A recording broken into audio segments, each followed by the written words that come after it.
and welcome to On Location Podcast. My name is Anne Mbugwa, and today we are coming to you from Marriott Kigali Hotel, where we are having the second edition of Rwanda National Seed Congress. And I'm joined now by Dr. Solomon Gizau, head of TAT Clearinghouse, and I'm going to let him introduce himself and tell us a bit more about what you do and what you've spoken about. Thank you very much. My name is, as you said, it's Dr. Solomon Gizau. I'm head of the TAT Clearinghouse. What is TAT is Technology for African Agricultural Transformation. This is a flagship program of the African Development Bank. It aims at reaching millions of farmers with productivity-enhancing agricultural technologies to bring African agricultural transformation. So our major work is a brokerage role. Today, as you have seen in my presentation, on major staple food crops, Africa has proven technologies that can double, triple, and quadruple the productivity compared to the average productivity that we have today in the farmer's field.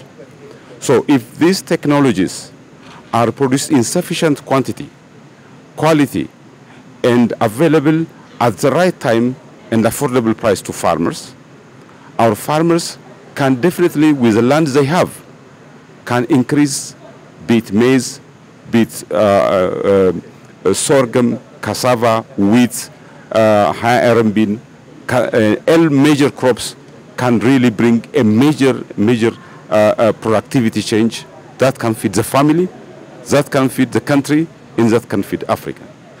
Okay, thank you. What are some of the steps that are being taken right now towards building a robust and sustainable seed sector? Can you mention some of them? Very good. When we talk about seed, it's not only we talk about the seed per se. The seed system must be something that is continuous, so that there is a continuous supply of early generation seed and certified seed available in sufficient quantity and quality to the farmers over the years. Unless we build such kind of a resilient and robust seed system, farmers can get good seeds this year, but if we don't build this system, it will not be available for next year. So one good year, good harvest, the other is a poor harvest. Therefore, the seed system is the key transforming factor. If we want to change African farmers, we need to work with all stakeholders. The key stakeholders are, one, government, creating an enabling policy environment for private sector to engage in the seed business, so that this private sector work with a government plan and produce this high quality seed in sufficient quantity.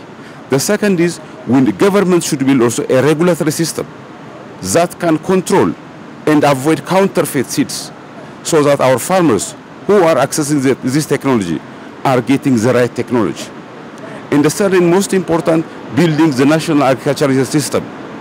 They are the one who produce early generation seed. So their capacity should be built. So there must be a national seed roadmap that goes 5 to 7 years, so that a country should have a clear plan from here to reach where in the coming 5 to 7 years. And by doing so, having a common plan, a common agreement, all stakeholders, seed producers, they produce seed, farmers will access sufficient quantity of seeds every year, and exchange system will be given for the farmers to adopt the good agronomic practice. If this is properly implemented, we have seen in those countries, if it is linked to large-scale investment, mainly coming in the form of loan and grant from international financial institutions like African Development Bank, World Bank, Islamic Development Bank, IFAD, it is possible to make a major leapway and a transformative impact in a short period of time for Rwanda to feed Rwandan and Africa to feed Africa. We are talking about ensuring that in as much as we are trying to feed the people, we are looking at both quality and quantity.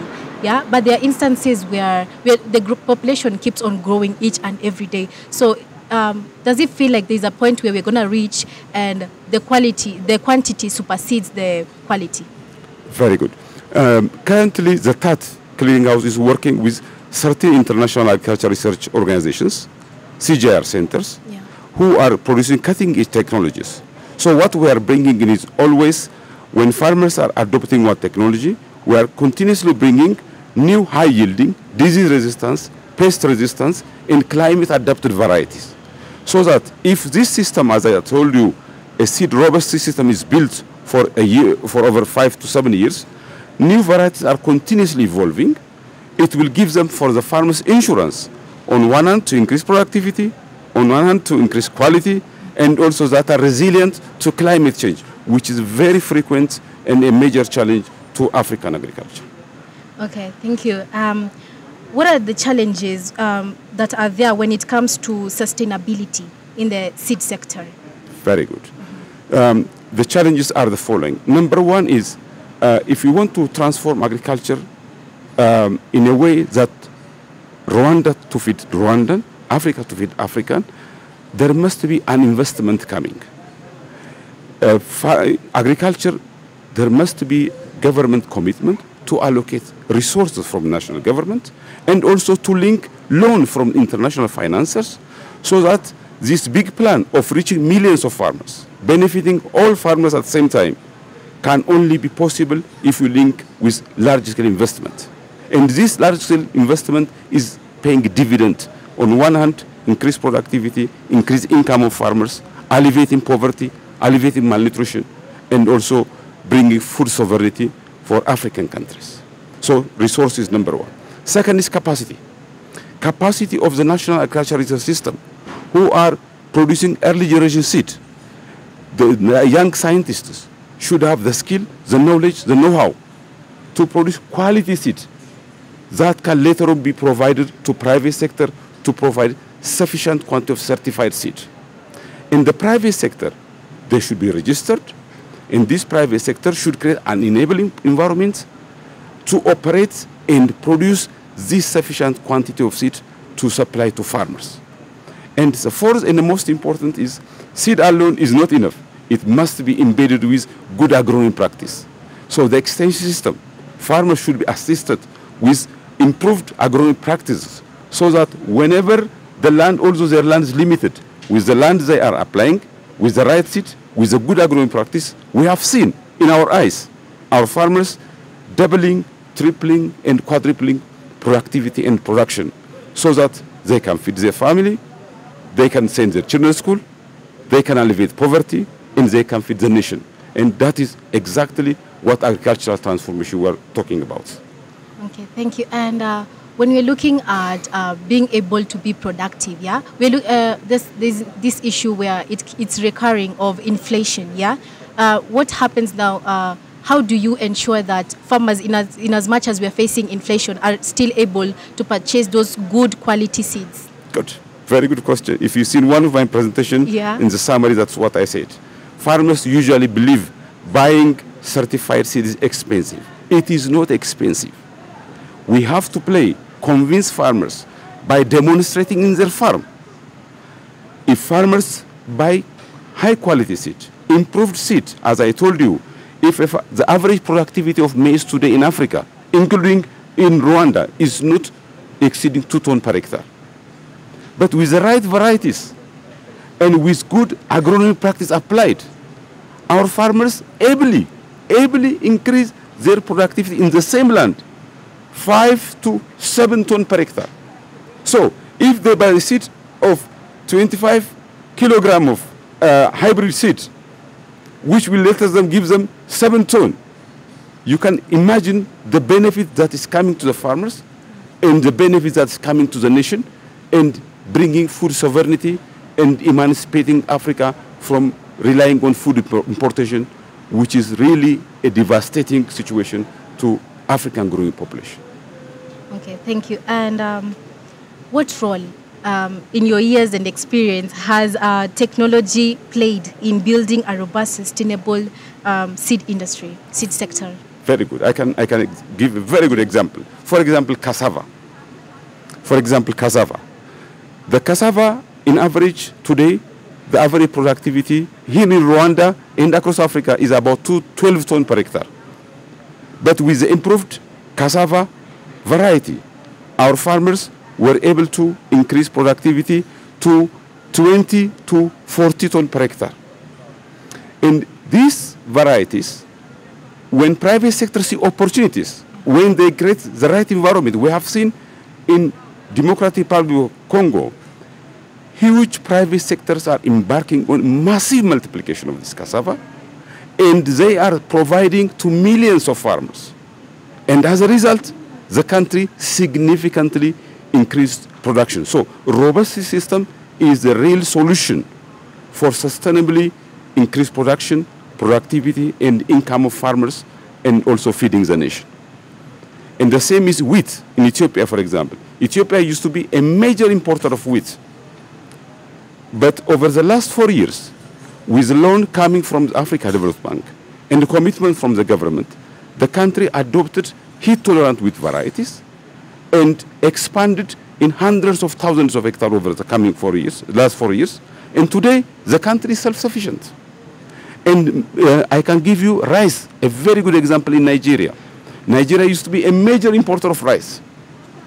But with the right varieties adopted, and I show in my photo even when the Secretary Blinken was visiting rice-producing wheat farmers, who increased their production from 1.7 ton to 3.4 ton per hectare in the same land, and who proudly go to market, sell, and make money agriculture, not as a way of living, but agriculture as a business, so that they can create wealth and they can improve their livelihoods. So I'm just giving examples, and I see now with the Dakar 2 initiative, African governments are committing to achieve full sovereignty by, on one hand, by increasing government investment to agriculture from their own resources, and also getting loan and grants from international financial institutions to invest in agriculture, to avail seeds of improved varieties to millions of African farmers as a solution for Africa to be self-sufficient and feeding its population sustainably. Thank you. Lastly, as we conclude, how can we improve improve the monitoring and enforcement of standards that are already in place? Yeah, very important. You know, the seed system requires a strong regulatory system that regulates the quality of seeds produced by private sectors are meeting the standards. Those who are not meeting the standards, they are killing the lives of other millions of farmers. So the regulatory system should have the capacity, the laboratory, the facility to monitor in the field what private sector is producing as a seed, which later on will be disseminated to millions of farmers, must be properly checked in the field, in the laboratory, and ensure that it is verified, clear, certified seeds that can go to farmers, because this is the seed that can feed the nation. So a robust regulatory system is one of the key pillars to ensure a sustainable seed system to function and to give seed in sufficient quantity, quality, at affordable price, and at the right time. These four things must go in tandem to achieve such kind of transformation. And Africans are now moving in the right direction. I'm very optimistic that we have the land, we have the people, we have the technology, and if we bring all these things together, we can make it happen. Thank you. We've seen, as we are listening to the panels and the discussions that are taking place at this Congress, GMOs is something that has come up a lot, and the advancement that a lot of people have towards GMOs. Could you share your thoughts on that particular subject? Very good. GMO is also another new science opportunities that can solve problems which we have not been solving. And there is a continuous engagement of society, policymakers, and also those bureaucrats in the system to be continuously aware of the benefit of these GMO technologies and the solution it is bringing. And they should be the one who really go to the society and convince societies to adopt technology. I believe biotechnology has a great potential. It's not the only one. Yeah. It's not the only one. Has a great potential together with the conventional cutting-edge technology that we are doing. If we integrate it in the face of this extremely aggravating climate change, we can have climate resilient technologies that farmers can withstand and feeds the bargaining population of Africa.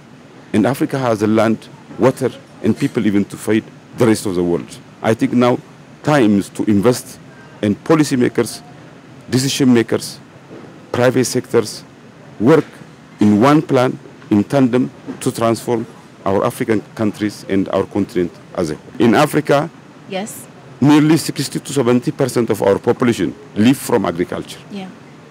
And if you change this sector with the right technology and transform this, the livelihood of 60 to 70% of the population, we are transforming the continent, making agriculture as wealth creation and as an opportunity that our youngster people can engage agriculture as a business, but not as a way of living. Thank you very much. Ladies and gentlemen, that was Dr. Solomon Gizao, head of TAT Clearinghouse. Very passionate about what you stand for. And stay tuned for more. This is On Location podcast with me, Anne Joki.